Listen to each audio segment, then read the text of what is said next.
John அம்பலன் என்னுடைய நண்பருக்கு நண்பர். நான் சந்தித்திருக்கிறேன் அவரை. நிறைய ஈவெண்ட்ஸு கோயம்புத்தூரில் இன்னும் பல இடங்களில் அவர் நிறைய ஈவெண்ட்ஸ் பண்ணுறதுல ரொம்ப சிறந்த கெட்டிக்காரர் அவர். நிறைய விஷயங்கள் பண்ணுறாரு. ஒரு தைரியசாலி. அவருக்கு எல்லாம் வல்ல இறைவன் லார்ட் ஜீசஸ் கண்டிப்பாக உங்களுக்கு துணை இருப்பார். நிச்சயமாக இந்த லியோனா அண்ட் லியோ பிக்சர்ஸ் மிகப்பெரிய ஒரு நிறுவனமாக வளர வேண்டும். சிறந்த இயக்குனர்களை தேர்ந்தெடுங்கள். இங்கே நல்ல இளைஞர்கள் எல்லாம் பிரமாதமான விஷயத்தோடு அலைகிறாங்க. நீங்கள் தேடி கண்டுபிடிங்க.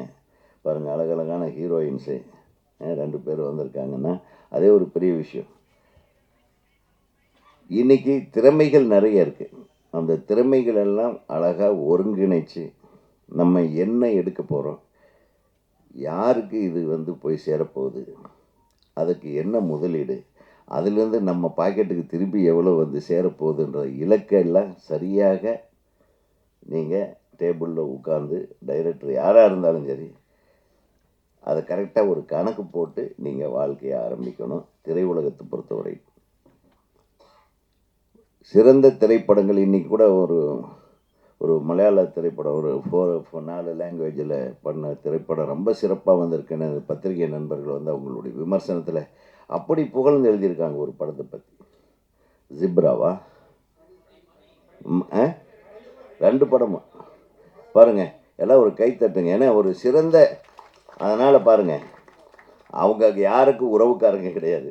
அந்த டைரக்டர் இவங்களுக்கு சொந்தக்காரங்க கிடையாது, தயாரிப்பாளர்கள் சொந்தக்காரங்க கிடையாது. ஆனால் ஒரு சிறந்த படைப்பை நீங்கள் தயாரிப்பீர்கள் என்றால் அதை கொண்டு போய் சேர்க்கிற முதல் ஆட்களாக எங்கள் நண்பர்கள், பத்திரிகை நண்பர்கள் இருப்பார்கள். நாங்களும் இருப்போம்.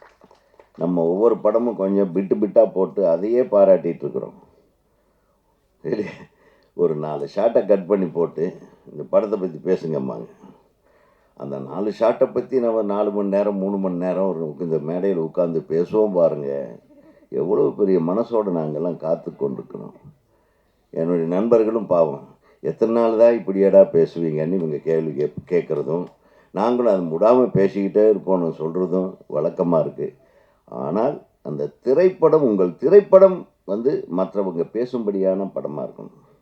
நல்ல விதமாக அற்புதமான படம்னு அனைவராலும் பாராட்டப்படுகிற படங்களை மட்டுமே தயாரிக்க வேண்டும் என்ற குறிக்கோளோடு நீங்கள் இருக்க வேண்டும் என்று நான் அன்போடு கேட்டுக்கொள்கிறேன்.